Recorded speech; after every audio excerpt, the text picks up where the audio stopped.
Alex Shepard returns to his hometown of Shepherd's Glen after being discharged from the hospital from a military injury.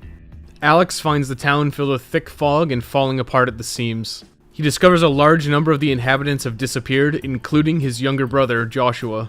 Alex sets out to find and uncover the origins of Shepherd's Glen and its connection to the mysterious Silent Hill.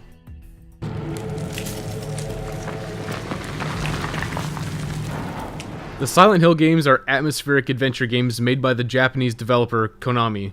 They are filled with puzzles and a minor element of combat with the various monsters inhabiting the town. Silent Hill Homecoming is developed by the American company Double Helix Games. There's a distinct stylistic difference between the two companies. Homecoming pushes combat to the forefront as the protagonist, Alex Shepard, is a military veteran. There are significantly more mandatory battles in Homecoming than previous entries, and only rarely are there reasonable opportunities to actually avoid combat. The melee combat works by locking onto your target, which zooms in the camera behind Alex, and then attacking while you have openings, and dodging or blocking when enemies attack. Learning the timing of how and when to dodge attacks is satisfying, and it's enjoyable when you pull it off successfully. The camera position does take some getting used to, and there are some issues with missing attacks because of poor depth perception associated with the camera. You start with a combat knife, and as you progress through the game you'll find additional melee weapons. The weapons behave differently, and do have a fairly wide array of combos to use with both light and heavy attacks. In combat, speed is king. Every swing causes lesser enemies to flinch, which makes the slower weapons like the axe just not particularly useful. This makes the knife, your starting weapon, the best choice since it has the quickest initial swing and a combo that's fast enough to continue locking down enemies. The light, heavy attack from the knife is the go-to combo for every enemy type. All the melee weapons have an application in the environment. The knife can cut through cloth obstructions, the pipe can be used to pry open doors, and the axe is used for breaking down wooden barriers. As stated, the knife is by far the most versatile weapon, so being forced to clumsily switch to a different melee weapon just to bypass an obstacle and then switch back to the knife once it's cleared does get a bit annoying, but it doesn't happen frequently enough to be a major detriment.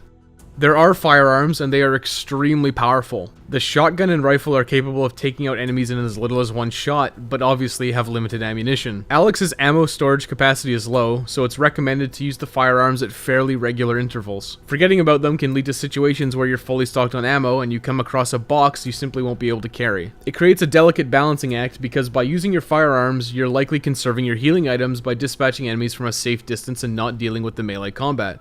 If you're too frivolous with their use, you can end up in a bad spot where you'll be forced to use melee weapons against some of the more dangerous enemies.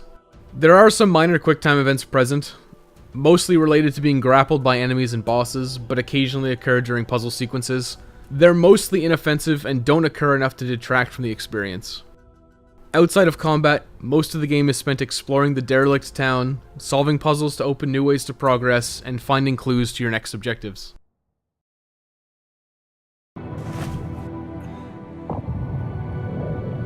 This is yours, you remember?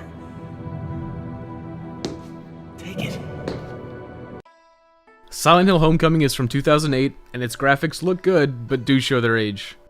While wandering around Shepherd's Glen, you'll notice a distinct lack of color. Everything has low saturation, and it's mostly dull grays, greens, and browns. The low saturation of the real world is contrasted nicely by The Other World. The Other World exists as a perversion of the real world and is a Silent Hill staple. The walls and floors crumble, revealing the rusted skeletal framework of an industrial complex with specklings of skin and flesh as adornments. The Other World is filled with large industrial fans and brilliant glowing oranges which cast ominous shadows. It's a great aesthetical shift and really what you want to see in a Silent Hill game. The transitions and trips to the Other World are the most enjoyable parts of the game. Fans of the previous games may be upset because Homecoming does shamelessly take some iconic monsters and imagery from Silent Hill 2. Of course, it's more likely that Homecoming is aping the 2006 movie, which took a lot of its monster inspiration from Silent Hill 2, rather than from Silent Hill 2 directly. There are 9 enemy types and 4 bosses in Silent Hill Homecoming. Smog, Swarm, and the nurses are ripped straight from the movie. The original monsters range from interesting and well-designed to silly. Ferals and lurkers initially appear scary due to the circumstances in which you fight them, but if you look at them too closely, they do look rather odd, especially when they have AI glitches. Schisms look downright goofy as they lazily swing their heads back and forth while shambling towards you. This is a stark contrast to the threat they actually pose. Every time a Siam crashes into the scene, it does spark a moment of genuine terror, but that's largely because of its imposing presence rather than its fearsome design. The bosses are all unique and have much better designs than any of the standard enemies. The sound design is generally well done. The Foley and monster sound effects do sound appropriate and fit the game well.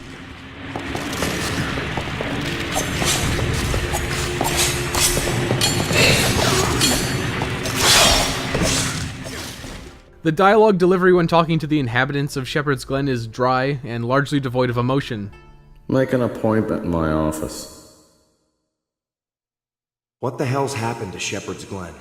You're the mayor. These people are your responsibility. Now you listen to me, you little asshole. I did everything I could to protect those people.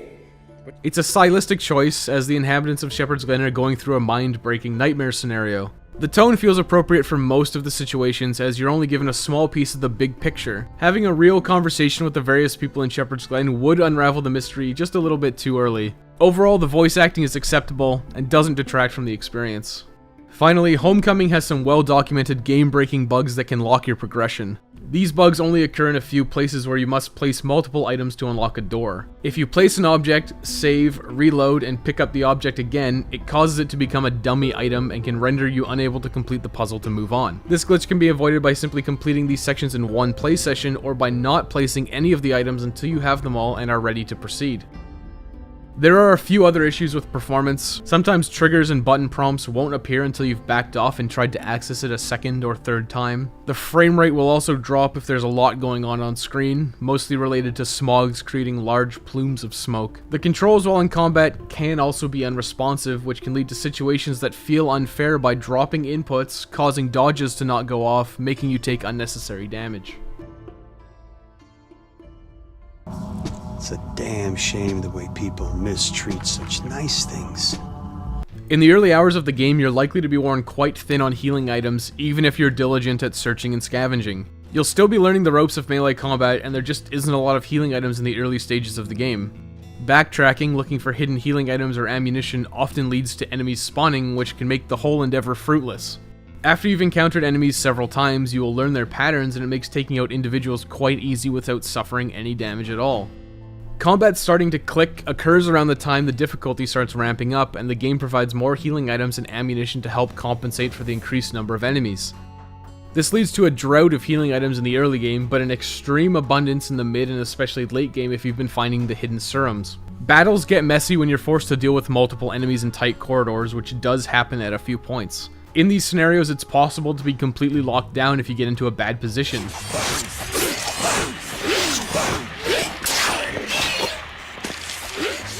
Save points are reasonably paced, and one is always provided immediately before a boss fight or long puzzle section. If you die during a boss encounter, you're usually given a helpful tip on how to proceed, and when you continue, you're right back at the start of the fight for another attempt. Every weapon has an upgrade that's hidden throughout the game. These provide some nice damage bonuses to speed up battles, but the game is easy to complete even without finding any of them.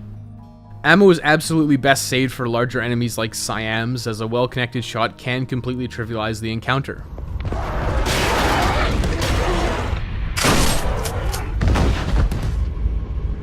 So while you should be conservative, you also shouldn't fall into the trap of conserving all your ammo for the next Siam or boss encounter, as you'll likely be stocked full and won't be able to pick up the additional ammo that's scattered around. Using some shotgun ammunition on lesser enemies like Schisms can be worth the expense, simply because if you don't, you'll end up in a situation with tons of ammo and nothing left to use it on.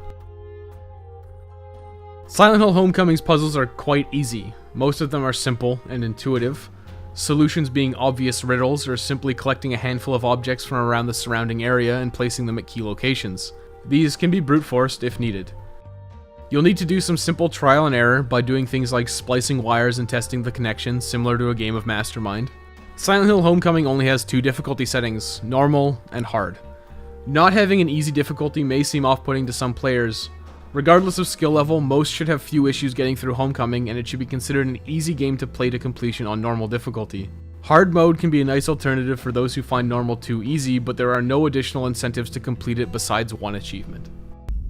You've been gone too long. A playthrough of Silent Hill Homecoming will likely be in that 7 to 9 hour sweet spot, depending on how much exploring you do. Unfortunately, there really isn't a lot to find off the beaten path. Outside of the weapon upgrades and serums, there are photographs and drawings to find, but they don't add much to the story and mostly exist to hold some achievements hostage. That 7 to 9 hours is a good length, but it is extremely linear. Areas are broken into essentially levels, and once you finish them, you never need to return to that area again. You have a continually updating objective marker to help push you forward, and you'll regularly be hitting points of no return. It's formulaic with every new clue leading to a new part of the town, but it doesn't always feel that way. You're provided enough details to soldier on, and it never feels boring or too long-winded. Homecoming does feature 5 endings, as well as some extra unlockables. The endings are dictated by 3 choices made throughout the game. These 3 choices occur at the final approximately 2 hours of the game. For the sake of efficiency, it's recommended to keep a set of saves before these choices if you want to experience all the endings, as you can forgo repeating the lengthy beginning and middle of the game multiple times. Each ending provides Alex a new costume to use for a new game, and certain endings provide some additional unlockable weapons. These are purely aesthetic and have no real effect on gameplay. The unlockable weapons are extremely strong, and will make repeat playthroughs much faster and easier with their high damage output and infinite ammunition.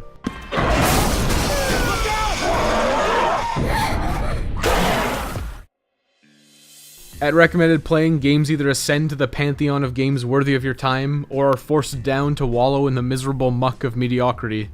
Homecoming does put more emphasis on combat than other games in the series. The combat is enjoyable enough to keep you invested, despite some frustrations with the dropped inputs and avoidable progression locking bugs. Homecoming is a relatively easy game that most players should be able to complete without any major issues, despite not having an easy difficulty option. Its length is appropriate, and the tidbits of story you get are enough to help you look past its formulaic nature of progression until the finale. If you're new to the series, it is quite different from the others, but it's a reasonable piece to whet your appetite for the more atmospheric and classic series, Silent Hill 1, 2, and 3. If you're a fan of the established lore and canon of Silent Hill, you will likely dislike the liberties Homecoming takes with the story, formula, and imagery it tears from Silent Hill 2 and the movie. If you keep an open mind and think of it rightfully as a side story, even veterans can find some enjoyment. Silent Hill Homecoming gets recommended playing's most prestigious verdict of recommended.